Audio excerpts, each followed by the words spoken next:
시청자 여러분 안녕하십니까? 레디 개장 시그널 진행의 김채원입니다. 우리 시장 양극화가 참 심합니다. 어제 시장 보니까 전자닉스 레버리지 상품 도래하자마자 수급이 그쪽으로 싹 몰리면서 하락하는 종목이 10개 중 9개였다라는 뉴스 헤드라인도 볼 수 있었는데요. 그만큼 지수는 긍정적으로 흘러가고 있는데 내 포트폴리오 수익률은 그렇지 못하네라고 좀 공감대가 형성이 될 것 같다라는 생각을 해봤습니다. 지금 전자닉스 시총 비중이 55%를 넘겼습니다. 작년까지만 하더라도 20% 부근이었는데 1년 만에 이렇게 절반 이상을 차지할 수 있었던 건 아무래도 AI 밸류 체인, 반도체 수요가 그만큼 구조적으로 늘고 있기 때문이다. 이렇게 분석하는 시각도 함께하고 있습니다. 이렇게 전자닉스로 쏠리면서 외국인들의 수급도 체크를 해봐야 할 것 같은데요. 어제 오전까지만 하더라도 매수로 좀 전환을 하는가 싶었는데 마감을 확인해 보니까 순매도로 다시 한번 14거래일 연속 던지고 있더라고요. 그 가운데 코스닥 쪽에서는 지금 외국인들이 처음으로 코스닥 비중을 11%, 72조 원을 가져가는 흐름이 포착되고 있다고 합니다. 잠시 뒤에 박건욱 전문가님과 코스닥에 있어서 외국인들의 수급 어떻게 잡히는지 살펴보도록 하고요. 계속 반도체, AI 이야기 할 수밖에 없는데 매크로 이슈도 잠깐 짚고 넘어가 보도록 하겠습니다. 오늘 기금운용위원회에서 통화정책 결과가 나옵니다.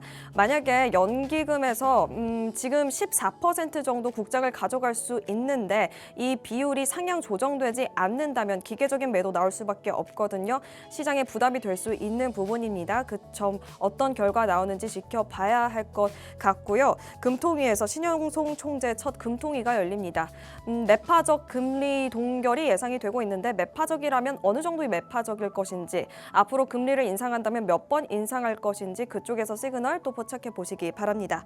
이렇게 많은 이슈들 또 도래하고 있는데요. 오늘도 말씀드렸다시피 전자닉스로 수급이 쏠려 있는 장세 속에서 타이밍 맞춰서 다시 한번 기회 엿볼 수 있는 박건욱 전문가님과 함께 이야기 나눠보도록 하겠습니다. 장 초반에 수급이 쏠리는 경향이 있기 때문에 오전장에서 박건욱 전문가님 도움 말씀 들으면서 어느 쪽에 또 주도 섹터, 또 종목이 있을지 또 말씀 들어보도록 할게요. 본격적인 시작에 앞서 간밤 미증시 상황 그리고 개장 전 체크해봐야 할 뉴스들 만나보고 돌아오도록 하겠습니다. 안녕하세요. 미국 증시 마감 상황 전해드릴 캐스터 김가은입니다. 국제유가의 하락이 미국 증시에 안도감을 준 하루였습니다. 도널드 트럼프 미국 대통령이 이란이 보낸 협상에 만족하지 못하겠다고 말하면서 시장의 피로도를 높였는데요. 그래도 밤사이 국제유가가 하락하면서 이 종전 기대감은 꺾이지 않았다는 걸 증명한 하루였습니다.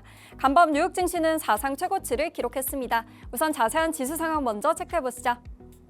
오늘은 그간 가파르게 오르던 이 반도체주들이 약세를 보이면서 시장 전반의 힘이 강하지는 않았습니다. 다우지수는 0.36% 올라 56,644선 기록하면서 사상 최고치를 경신했는데요. 나스닥은 보합권 움직임 보여주면서 26,674선, S&P 500 지수도 보합권에 움직이면서 7,520선을 기록했습니다. 다음으로 시총 상위 종목들의 움직임 살펴보시죠. 오늘 빅테크 기업들은 대부분 상승세 보여줬습니다. 엔비디아는 1% 넘게 하락 마감했는데요. 엔비디아가 대만 현재 투자 규모를 1,500억 달러로 대폭 확대하고 올해 안에 4,000명 규모의 신규 본부를 착공하겠다고 밝혔는데요. 이렇게 엔비디아가 AI 공급망 확대를 위해서 대만에 대규모 투자 계획을 내놨지만 실적 발표 이후 연일 하락세를 이어가고 있습니다. 알파벳은 보합권에 머물렀고요. 애플은 0.82%, 1% 가까이 상승했습니다. 마이크로소프트는 오늘 소프트웨어 기업들의 악재로 같이 하락했는데요. 사이버 보안 회사인 지스케일러가 시장 예상치에 못 미치는 4분기 매출 전망치를 제시하면서 급락했는데 전반적인 소프트웨어 기업들에게도 타격이 갔습니다. 마이크로소프트 주가도 0.81% 내렸습니다. 이런 가운데 지스케일러는 메모리 조달 여건이 약화되고 있다면서 가격 상승을 피하기 위해서 투자를 앞당기고 있다고도 말했는데요. 반도체 가격 상승이 과연 언제까지 가능할지에 대한 의구심을 자극하면서 반도체주 차익 실현의 비밀을 제공했습니다. 아마존은 AR 쇼핑 이슈 덕분에 2% 넘게 상승 마감했습니다. 또 스노플레이크가 향후 5년 동안 그래비톤, 즉 아마존의 자체 개발 CPU를 쓰는 대가로 무려 60억 달러의 거금을 내기로 했다는 보도가 나왔는데요. 다음으로 시총 상위 6위부터 10위 살펴보시죠. 브로드컴은 보합권을 마무리했습니다. 테슬라도 1.56% 올랐는데요. 월가에서 스페이스X와 테슬라의 이 합병설이 나오면서 주가가 올랐습니다. 보름 뒤 나스닥 상장을 앞둔 스페이스X가 올해 초 xAI와의 합병을 통해서 이미 1조 2,500억 달러의 기업 가치를 인정받았었는데요. 여기에 테슬라가 더해지면 마이크로소프트와 애플을 위협할 거라는 전망도 나왔습니다. 메타는 4% 가까이 급등하면서 오랜만에 강세를 보였습니다.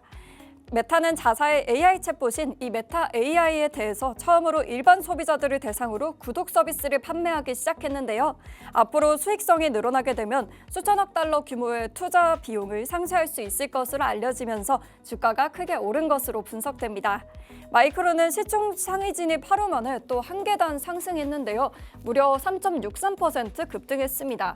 USB에 이어서 바클레이즈도 마이크론의 목표 주가를 기존 675달러에서 1175달러로 올려 잡았는데요. 카운터포인트는 올해 1분기 글로벌 D램 매출이 1,000억 달러에 근접할 거라고 전망하기도 했습니다.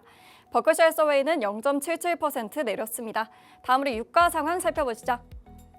미국과 이란이 협상과 관련해서 서로 다른 메시지를 내놓고 있지만 국제유가는 큰 폭으로 떨어졌습니다.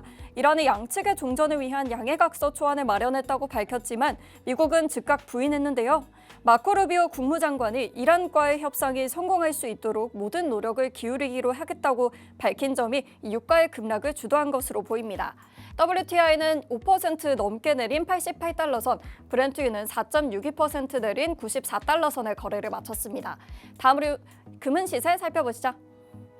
오늘 금은 선물 모두 하락 마감했습니다. 금 가격이 거의 2달 만에 최저 수준으로 내려왔는데요. 금 선물은 1% 넘게 내린 4,448선에 또 은 선물은 2% 넘게 내린 74달러 선의 거래를 마쳤습니다. 이렇게 미증시 마감 상황 전해드렸는데요. 오늘은 유가의 안정이 가장 큰 키워드였습니다. 미국이 이란 남부를 타격한 와중에도 매일 한 쪽 이상의 배들이 호르무즈 해협을 통과하고 있다는 소식, 또 그리고 백악관에서 이란과의 합의를 긍정적으로 바라보는 내용 등이 유가의 하락을 이끌었는데요. 앞으로도 지켜보셔야겠습니다. 지금까지 미증시 마감 상황 전해드렸습니다. 안녕하세요. 개장 전 체크포인트 알려드릴 캐스터 이후연입니다. 첫 번째 소식입니다. 삼성전자 노사가 합의안을 최종 가결했다라는 소식이 전해졌습니다.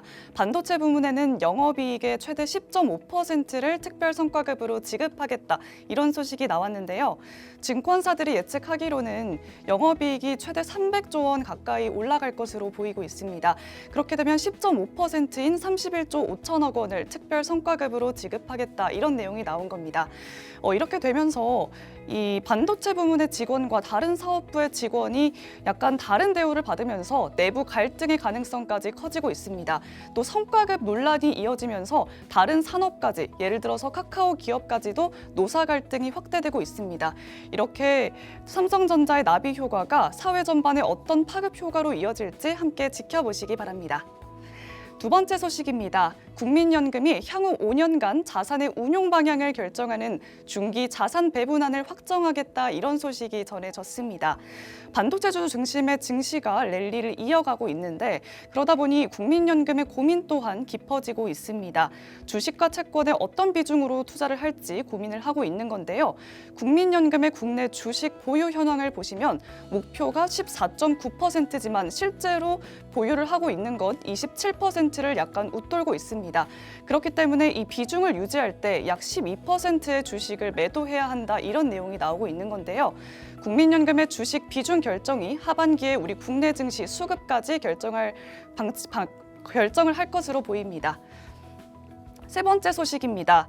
이렇게 미국과 이란의 협상이 여전히 진행이 되고 있지만 이렇게 양국에서는 엇갈린 신호가 포착이 되고 있습니다. 이란의 국영방송은 미국과 이란의 양해각서 초안을 마련했다, 이런 보도가 나왔는데요. 그 내용으로는 이 미국이 이란의 해상 봉쇄를 해제하겠다, 이런 내용이 포함이 되어 있었습니다.